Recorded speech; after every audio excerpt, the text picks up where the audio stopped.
Muito bem, meus irmãos. Boa noite, a graça e a paz do nosso Senhor Jesus. Um dia elas vão pregar, vocês vão ver.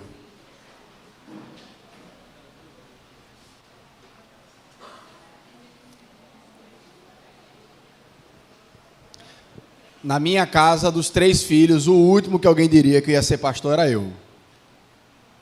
Tirem suas conclusões. A primeira vez que eu preguei, eu tinha 10 anos de idade. Era um culto que era todo das crianças. As crianças cantaram, as crianças fizeram a liturgia, e eu preguei de paletó, gravata e bota, porque eu não tinha sapato. E assim Deus vai fazendo o caminho dele, transformando as pessoas. Muito bem. Meus irmãos, existe uma época da história chamada Reforma Protestante.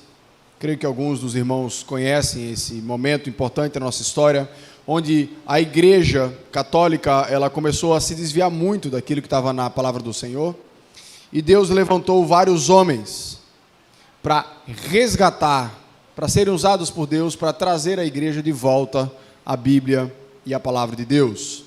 E esse momento histórico, muito com série de complicações históricas, teológicas, políticas, ficou conhecida como a Reforma Protestante. E naquela época, os valores bíblicos e a tradução da Bíblia foi resgatada para a língua do povo. É um presente muito grande, e em parte nós devemos aos reformadores, a gente hoje ter a Bíblia na nossa linguagem. Então veja, agora, apesar desse retorno para a palavra de Deus, apesar dessa realidade, nós possuímos uma doutrina mais consolidada, um fácil acesso à Bíblia, mas nós temos hoje um problema. Temos vivido e visto com muita facilidade um evangelho extremamente superficial.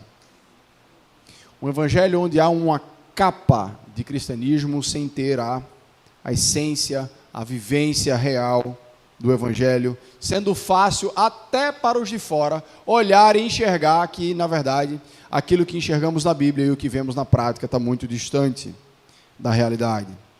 E muitas vezes também nós usamos a Bíblia muito mais como uma desculpa para aquilo que nós cremos, para aquilo que nós queremos crer, do que para aprender de fato dela aquilo que nós devemos aprender. A Bíblia e a palavra de Deus, ela precisa determinar aquilo que a gente crê, e muitas vezes o que as pessoas fazem, muito comumente, é encontrar na Bíblia um apoio para aquilo que ela já crê, independente se esse apoio está correto ou não. Nós vamos começar, a partir de hoje, uma nova exposição aqui na nossa igreja, dos capítulos 5, 6 e 7 do livro de Mateus. É conhecido como o Sermão do Monte, ou Sermão da Montanha. Um bispo africano, no século IV, foi quem chamou assim, pela primeira vez, essa porção das Escrituras. E é possivelmente o sermão mais conhecido de Jesus. Mas, ao mesmo tempo, é o menos entendido e o muito menos ainda obedecido. E existem passagens que eu tenho certeza que você conhece, que está no Sermão do Monte, mas que todo mundo usa errado. Pai Nosso está no Sermão do Monte. Não julgueis para que não sejais julgados. Já ouviu essa? Está no Sermão do Monte. E várias outras passagens que a gente, às vezes, acha que é jargão do povo, na verdade foi palavra de Jesus, e passa por longe de entender o que é que Jesus está querendo colocar. E o meu desafio, junto com cada um de vocês, é tentar mostrar que é um sermão, que ele tem argumentos lógicos, que ele está sendo conectado da ideia como um todo, do que esse recorte, muitas vezes, que nós fazemos, perdendo a ideia do todo. Tá bom? Então vamos abrir a nossa Bíblia em Mateus, capítulo 5, dando início a essa nossa jornada. Diferente de João, em que eu selecionei algumas passagens, a gente vai passar pelo sermão inteiro. Não hoje, obviamente. Tá? Com o decorrer dos anos. Vamos lá, Mateus capítulo 5, versículos de 1 a 3.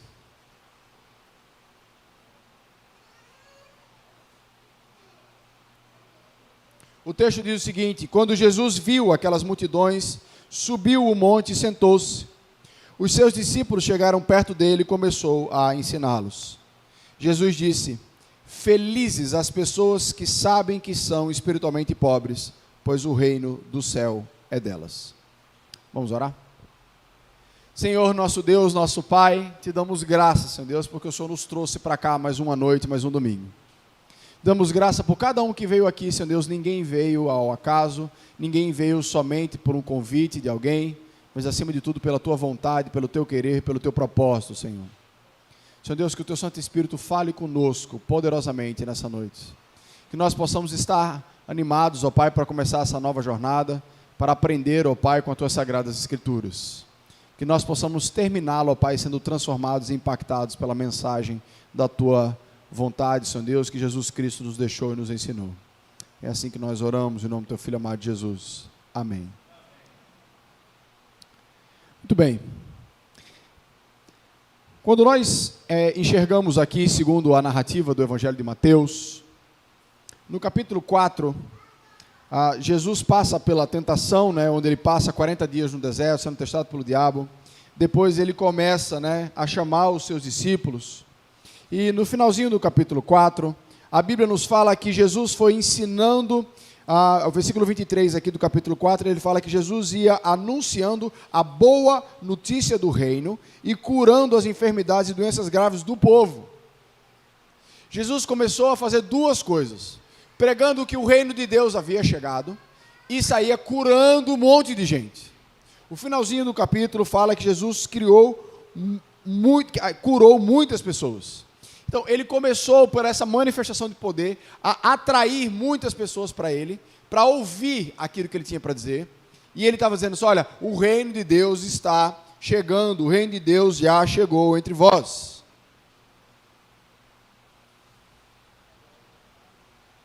E esse é um assunto que inaugura, a gente precisa entender um pouco, na visão de Jesus, o que é o reino de Deus, que eu estava tentando conversar com as crianças, que é um tema difícil. Porque quando Jesus usa o termo reino, ele fala várias coisas que parecem ser contraditórias. Jesus fala que o reino de Deus já chegou e fala que o reino de Deus virá. Jesus fala que o reino de Deus é visível e que o reino de Deus não pode ser visto. Existe uma realidade dentro do reino de Deus que nós precisamos compreender. Todas as coisas criadas, inclusive o inferno, estão dentro do que a gente chama do reino universal de Deus. Não existe nada criado que esteja fora do reino universal de Deus, porque todas as coisas, elas obedecem ao rei. Ao mesmo tempo, nós enxergamos na nossa realidade um monte de pessoas, a maioria da população, que não obedece a Deus, não está preocupada com Deus, não ama a sua palavra, não tem a Jesus Cristo, e estão dentro do reino universal de Deus, mas não fazem aquilo que o rei manda. Como é que o reino de Deus chegou? Como é que o rei já está aqui? E existem pessoas que ainda não obedecem ao reino. A grande verdade é que muitos esperavam que quando Jesus viesse como rei, ele fosse instaurar um reino visível.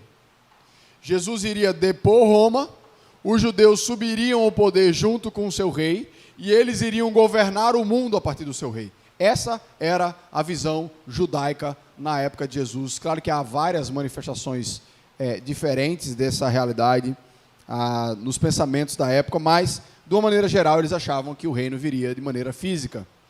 E Jesus começa a dizer que o reino já chegou, mas não pode ser visto. Jesus começa a trabalhar essa realidade que, no momento da história em que nós estamos, o reino chega de maneira espiritual. Esse conflito, ele fica muito claro quando Jesus vai ser julgado ali por Pilatos. Ele fala assim: olha, estão dizendo que você é rei. Jesus fala: o meu reino não é deste mundo. Mas na mesma conversa ele fala: você só tem autoridade sobre mim porque o meu pai lhe deu autoridade. Ou seja, quem está acima de você é o meu pai que tem autoridade sobre você. Ou seja, ele está mandando em você. Mesmo não sendo desse mundo, ele manda em você que é desse mundo. Na mesma conversa. Jesus quer nos mostrar que aquilo que virá no reino de Deus, primeiro se manifesta nos discípulos dele. Nós precisamos ser uma fotografia, uma tentativa, o melhor possível, de como será o reino de Deus. Por quê? Porque Jesus está dizendo que quando nós estamos em Jesus Cristo, quando nós já entendemos o que a gente passou aqui várias semanas pregando, que Jesus Cristo é o Filho de Deus, o reino de Deus já chegou dentro de nós. Nós agora não somos ou não devemos mais ser regidos por aquilo que está ao nosso redor, mas sim pela agenda do nosso rei e do nosso reino, que é Jesus Cristo. Ou seja, no momento que nós nos tornamos cristãos, nos momentos em que Jesus Cristo é nosso rei, nós nos tornamos estrangeiros no lugar onde nós estamos. Porque passamos a viver de acordo com as regras de um outro reino, estando num lugar que ainda não obedece essas regras. É como se você fosse um francês morando no Brasil. Se você pegar nas entranhas dele, ele é o quê? Francês. Mas ele vive no Brasil. Em vários momentos essa cultura, essa guerra, ela vai estar presente na vida desse homem, e você olha para a pessoa, começa a conversar pelo sotaque, pelas coisas, você sabe que ele não pertence àquele local, não pertence ao Brasil, vamos dizer assim. Então veja, Jesus quer nos mostrar que viver no reino de Deus demanda um arrependimento e um estilo de vida diferente desse mundo. Porque o reino de Deus já chegou em nós, mas ainda não chegou plenamente. Haverá um momento em que essa diferença ela vai sumir, onde Jesus Cristo vai reinar visivelmente e não vai ter mais a opção de desobedecê-lo. Por enquanto, só quem faz isso é quem crê nele. A Bíblia fala que um dia todo joelho se dobrará e toda língua confessará que Jesus é Senhor, independente se crer nele ou não. Agora, alguns vão dizer isso com alegria porque conhecem o seu Senhor, e outros vão dizer com desespero porque chegou o dia do juízo.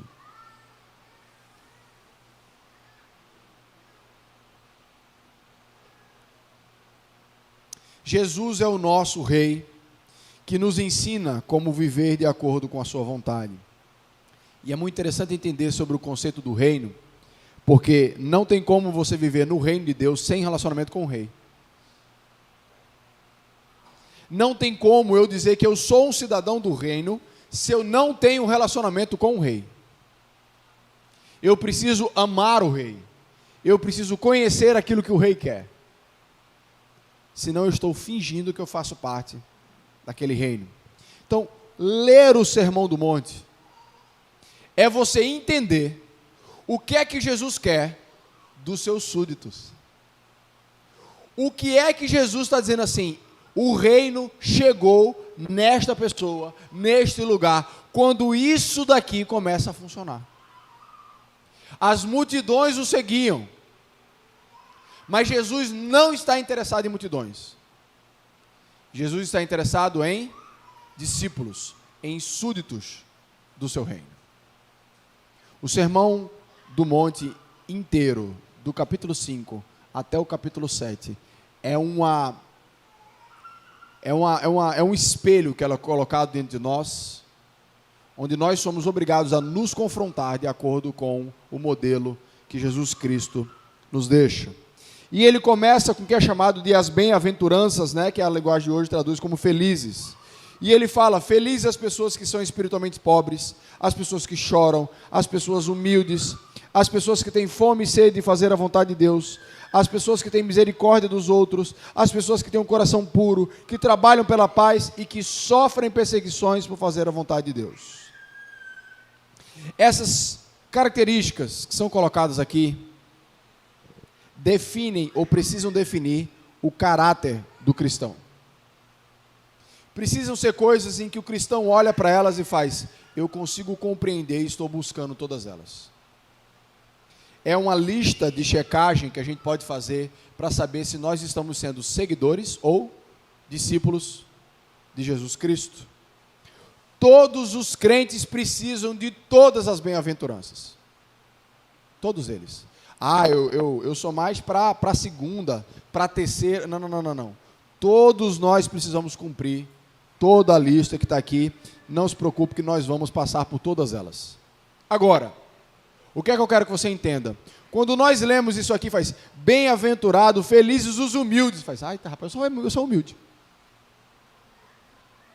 Bem-aventurados que choram. Ah, eu choro, eu sou manteiga. A lista não é uma lista de personalidade. Primeira coisa que você precisa aprender. Essa lista é uma lista de características espirituais, minha e sua, que nós devemos ter se nós desejamos ser discípulos de Jesus Cristo. Todo o resto do sermão vai falar sobre aquilo que nós aparentamos ser. Aquilo que está externo. O Sermão do Monte começa com aquilo que é essencial. Não adianta parecer algo se nós não somos aquilo que nós aparentamos. É necessário uma transformação de dentro para fora. Cristianismo não é um conjunto de práticas que nós adotamos que faz pronto. Agora fulano é crente. Fulano vai para a igreja, dá o dízimo, tem uma Bíblia preta, né? Se não for preta, é crente mais ou menos, né? Né, Lia? Não, estou brincando, viu? Lia encapou a dela, ficou linda, ficou vermelha. E uma série de estereótipos que a gente acha que significa ser crente, se não tiver sido transformado interiormente. O sermão vai falar sobre não adulterar, o sermão vai falar sobre orar, o sermão vai falar sobre nós dividirmos a nossa roupa, de não nos preocuparmos, de crermos no caráter de Deus, sem essas coisas, dar a outra face. Se alguém lhe bater na face, já viu isso? Se alguém lhe bater na face, dê a outra. Está no Sermão do Monte. A gente vai descobrir o que é isso. Não adianta fazer isso se você não tem a essência, se não foi transformado de dentro para fora. E aqui nós começamos com a primeira característica, com felizes, bem-aventurados as pessoas que sabem que são espiritualmente pobres ou que são humildes de espírito. O humilde de espírito, lembrando que isso aqui é uma característica espiritual, não é aquela pessoa que é simples. Uma pessoa que não tem recursos, não, que apareceu uma senhorinha aqui na igreja, aqui na minha casa, uma pessoa, como é que a gente fala? Muito humilde. A gente não diz isso, né? Quando é uma pessoa que não tem muitas condições, a gente geralmente usa essa nomenclatura. Não é desse tipo de humildade que Jesus está falando. Porque esse tipo de humildade não vem do Evangelho. Vem da condição dela. Ou então uma pessoa que sabe muita coisa, consegue fazer muita coisa, mas não fica se achando. Fulano, rapaz, fulano é muito humilde, rapaz. Não é disso que ele está falando, ser humilde de espírito. Ele está falando sobre pobreza espiritual. Aí na cabeça vai... Não, a pessoa que é pobre espiritualmente é uma pessoa que não entende nada de espiritualidade, né? O que Jesus quis dizer com alguém que é pobre espiritualmente? O que é que Jesus está nos desafiando a ser? O que nós enxergamos, que eu quero trabalhar com vocês, é primeiro o que a gente chama de humildade na carne. Nós vivemos numa sociedade que ela valoriza a independência. Nós vivemos numa sociedade que valoriza a autoconfiança, a autoexpressão. O mundo é dos espertos. Eu não gosto de depender de ninguém. Não é isso? Nós valorizamos essa mentalidade de independência, de poder. E a melhor forma da gente ter sucesso é a gente fazer as outras pessoas acreditarem que nós somos bons. Essa mentalidade é chamada de ganância. Fulano não vai para frente, fulano não tem como, ele não tem ganância, e é colocado como coisa boa.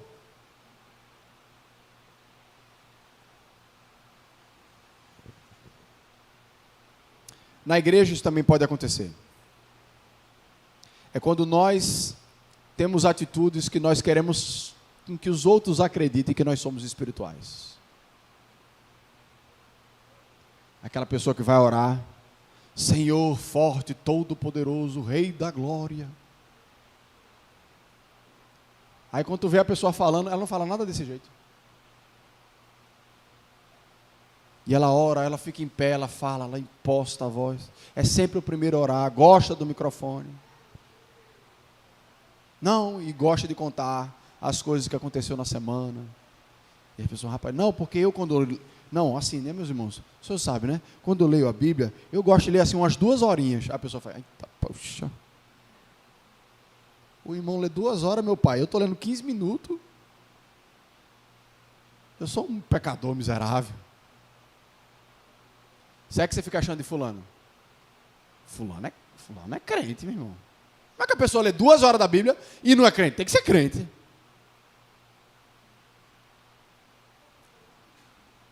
Fazemos com atitudes externas, com que os outros acreditem que nós somos espirituais. Agora, é importante entender que nenhum desses falsetes, essa autoexpressão, essa independência nossa, ou esse querer impressionar os homens, não funciona com Deus. Não existe falsete que funcione com o nosso Deus que conhece o nosso coração. Pedro não era um cara tímido de personalidade, de jeito nenhum. Mas quando ele fala com Jesus, ele reconhece a real situação espiritual dele, de pobreza, de dependência de Jesus Cristo. O humilde de carne é aquele que não faz alarde dos seus feitos, ele fica aqui só caladinho. Mas às vezes, intimamente, ele está torcendo para que todo mundo reconheça o que ele está fazendo. Nada disso é o que a Bíblia está chamando de humilde de espírito ou pobre espiritualmente. Essa linguagem a gente precisa resgatar lá no Antigo Testamento. No Antigo Testamento, quando nós entramos nos Salmos, você vai ver algumas vezes, no Salmo 69 tem um exemplo disso. Ele fala, Senhor Deus, cuida dos pobres, cuida dos necessitados. O que são os pobres, os necessitados, à luz dos Salmos? São aqueles que não têm mais nada em que confiar, a não ser no próprio Deus. Senhor Deus, eles não têm ninguém por eles, a não ser a Ti. Esses são os pobres. Eles precisam de Ti. Se o Senhor não fizer nada, eles vão perecer. Essa linguagem é muito usada no Antigo Testamento, principalmente no vocabulário dos Salmos. O pobre de espírito é aquele que reconhece a sua condição pecadora e incapaz diante de Deus. Esse é o pobre de espírito. É aquele que chega diante de Deus e clama pelo único que pode salvá-lo. Não é aquele que acha que vai chegar um dia diante de Deus e vai ter uma balança sendo colocado de um lado tudo que eu fiz de bom e tudo que eu fiz de mal para ver se eu entro no céu. Porque aquele que pensa assim está considerando o mérito dele. Esse aí não sabe que é espiritualmente pobre. Ele acha que tem algum valor. Ele sabe que não tem muito, né? Mas tem alguma coisa. Jesus está dizendo que não. Jesus está dizendo que esse aí, que está confiando em alguma coisinha que vem dele, ele não é feliz. Ele não é bem-aventurado. Ele é enganado.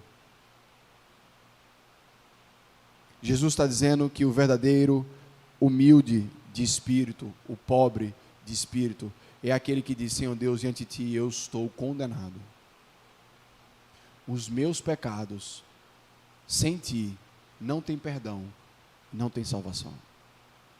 Eu dependo do Senhor para me salvar.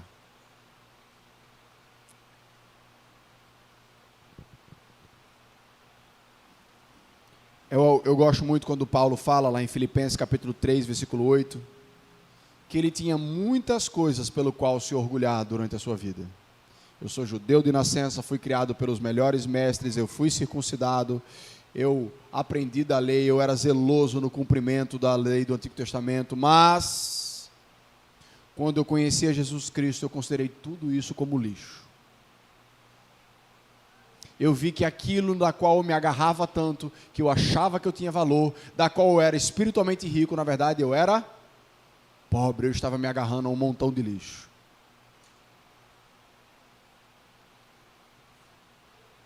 A primeira bem-aventurança que nós encontramos, nós já entendemos que você não vai conseguir viver o Sermão do Monte por próprias forças. Porque Jesus fala, você precisa começar reconhecendo que você é incapaz. Você precisa começar reconhecendo que você é pecador e depende de mim para ser salvo. Senão você não é nem meu discípulo.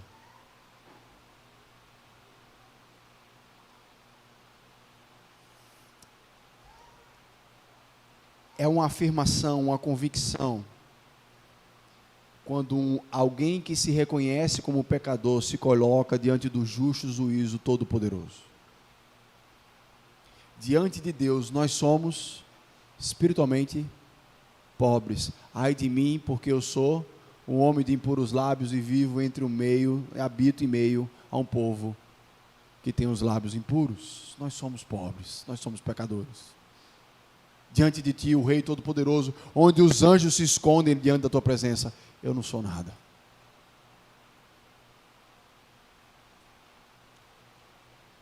Ser humilde espiritualmente tem a ver em reconhecer quem Deus é.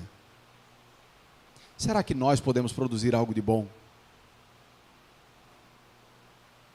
Quantas e quantas vezes nós fazemos algo de bom e depois nós estragamos querendo os louros por isso? Quantas e quantas vezes a gente reclama com os outros que os outros estão sendo egoístas? Tem nada mais egoísta do que reclamar que os outros são egoístas. Quantas e quantas vezes nós erramos e colocando as culpas nos outros, fingimos que não é com a gente.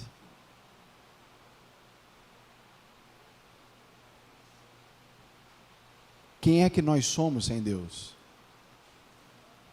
Será que de fato nós somos assim, poderosos, autossuficientes?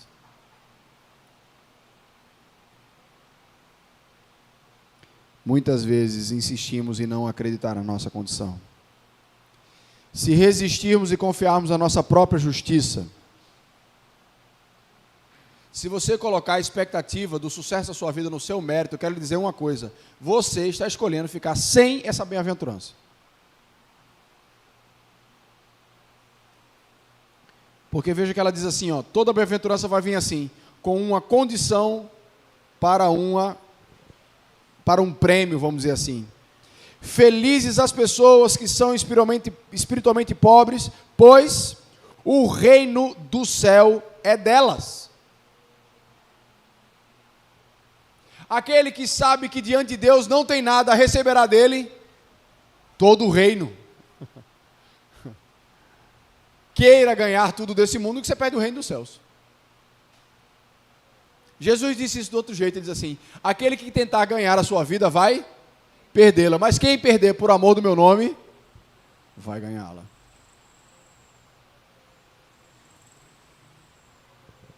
Quem confia na sua própria justiça, não vai entrar no reino dos céus, não vai receber como herança o reino dos céus. Pastor, que vantagem é essa, pastor? A gente ficar se massacrando, né? Como assim, pastor? Eu preciso me amar. Psicologia de hoje, né? Deturpa até mandamento. Amai-vos uns aos outros como você ama a si mesmo. Está vendo? Você tem que primeiro se amar. Pai do céu. É preciso a gente entender qual é a lógica do Evangelho. Aprenda uma coisa com o Evangelho. Aprenda uma coisa com Jesus Cristo. Você nunca, preste atenção no que eu vou dizer, olhando o quadro final, você nunca sai perdendo com Jesus. Nunca. Agora, precisa de fé.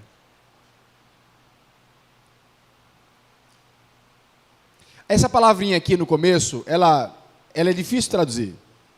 E feliz não traduz. Algumas Bíblias colocam como bem-aventurança, né? Mas a ideia que está por trás dessa palavra significa assim, aquele que é abençoado por Deus. Então ele fala assim, abençoado por Deus são as pessoas que sabem que são espiritualmente pobres. É a ideia de que Deus está contente com aquilo e por isso nos abençoa. E claro que quando nós somos abençoados por Deus, nós somos felizes. Então é uma palavra que reúne toda essa realidade, mas ela está muito mais associada, mais do que um sentimento de que tem hora que eu estou, tem hora que eu não estou, tem a ver com a aprovação de Deus. E Deus está dizendo assim, olha, você ama o que eu amo, você quer ser aprovado por mim, você quer a minha bênção, seja isso aqui.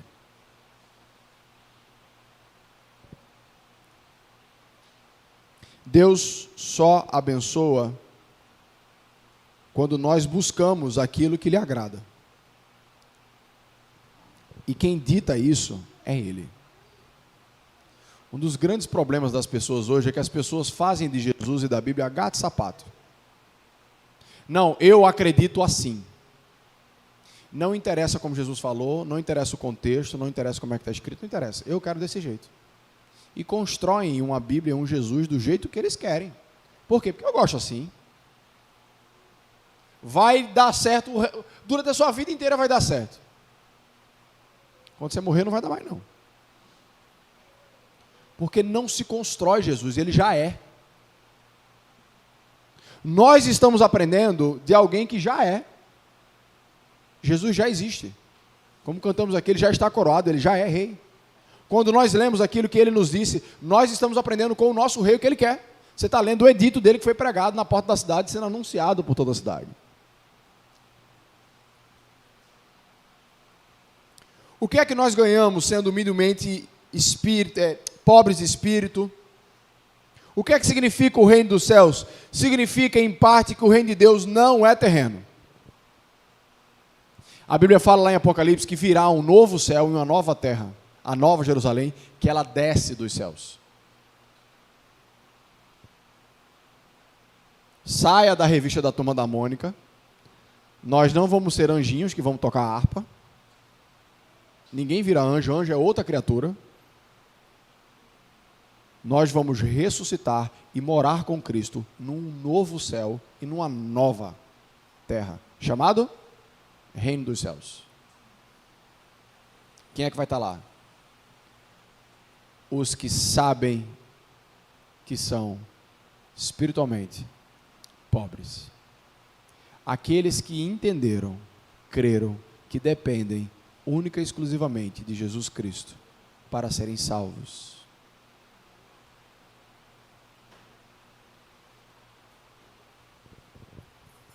Jesus está nos dizendo que nós vamos perder valor nesse mundo. Seremos olhados por esse mundo, pela cultura desse reino, como coitados, como pobres, como loucos, como fanáticos. Como uma pessoa tão esclarecida vira crente?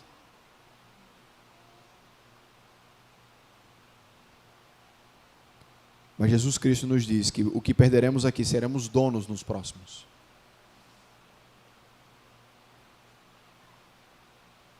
Entenda que ele não está falando que você vai morar no reino dos céus, não.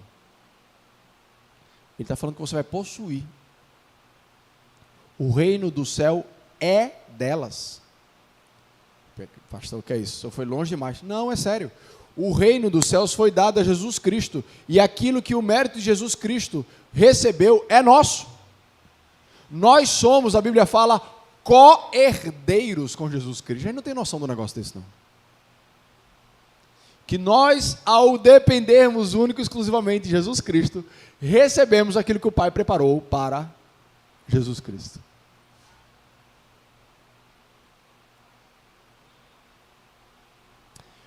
O Evangelho, meus amigos, não pode ser avaliado apenas pelo que nós vemos nesse mundo. Se nós criarmos essa expectativa de que o reino de Deus é o que a gente pode viver aqui, nós vamos estar fechados na mentalidade, igual o judeu. Não tem vantagem nenhuma de ser crente, então, para que eu vou ser? Jesus não é quem eu pensava que ele seria. É por isso que a teologia da prosperidade que nós enxergamos em igrejas, em algumas igrejas neopentecostais, como a Mundial, como a Universal, onde elas pregam que seguir a Jesus é sucesso financeiro. Para nós ela é espúria, ela é estranha, ela é pecaminosa, Porque promete uma coisa que o Senhor daquela religião, que é Jesus Cristo, não prometeu.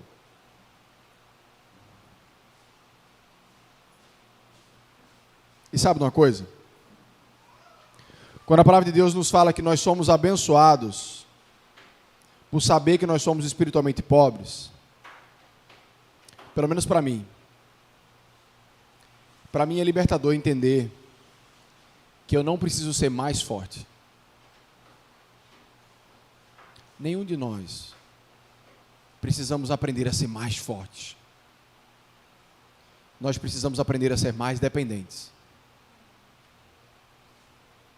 Quanto mais dependentes nós somos, consequentemente ficaremos mais fortes. Não por nossa força, mas porque o Senhor nos encherá da força que vem dele. Não tem problema ser fraco, se em nossa fraqueza nós nos agarrarmos ao nosso Deus. Abençoados, felizes aqueles que sabem que são espiritualmente pobres. Cristo nos chama para ganharmos pela fé. Todos os prêmios que vocês vão ver aqui, que Jesus nos promete, a grande maioria deles, vai desafiar o seu olho, porque são prêmios que você não consegue ver. Como é o reino dos céus? Ele não tem um perfil no Instagram para você ficar vendo como é que vai ser. Só temos aquilo que o nosso rei nos prometeu. Quem desejar ganhar tudo que Deus tem reservado, é preciso primeiro perder tudo que você tem. Reconhecendo a situação de miséria e pobreza espiritual que nós nos encontramos. Essa é a primeira coisa que você precisa aprender para viver o Sermão do Monte. Somos e precisamos ser dependentes de Deus para tudo que nós fazemos, para tudo que nós queremos. Diferente dos nossos filhos que nós criamos para que eles sejam independentes. O nosso Deus nos diz: não importa quantos anos você tem, não importa a sua maturidade, não importa a sua força, não importa a sua conta bancária. Se você entendeu o que eu estou falando, você depende de mim. Para tudo. Porque tudo que você acha que tem, na verdade é uma ilusão, porque fui eu que lhe dei. É tudo meu. Vamos orar?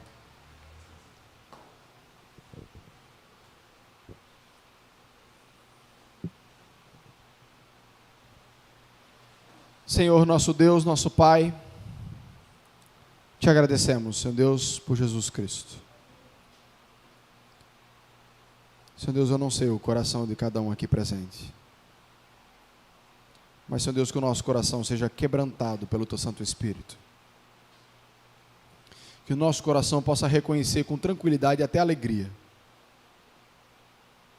que nós somos espiritualmente pobres. Por entender que de nós não vai sair nada que lhe agrada, ó Pai, de maneira perfeita.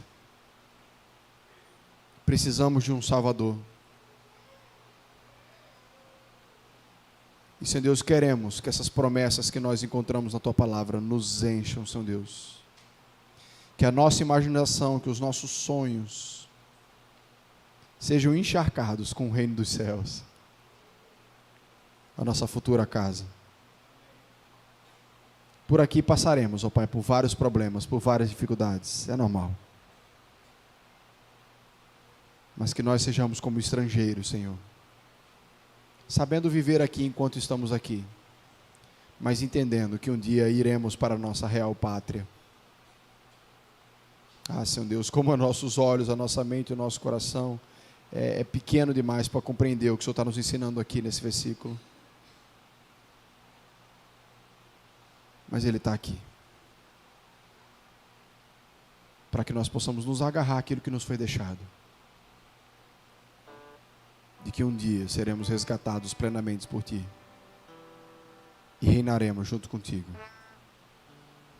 Quebranta, Pai, o espírito de cada um aqui presente, Senhor Deus. Se existe algo, Pai, que ainda está travando, Senhor, retira, Senhor. para que algo terreno possa ser perdido e o eterno seja recebido eternamente.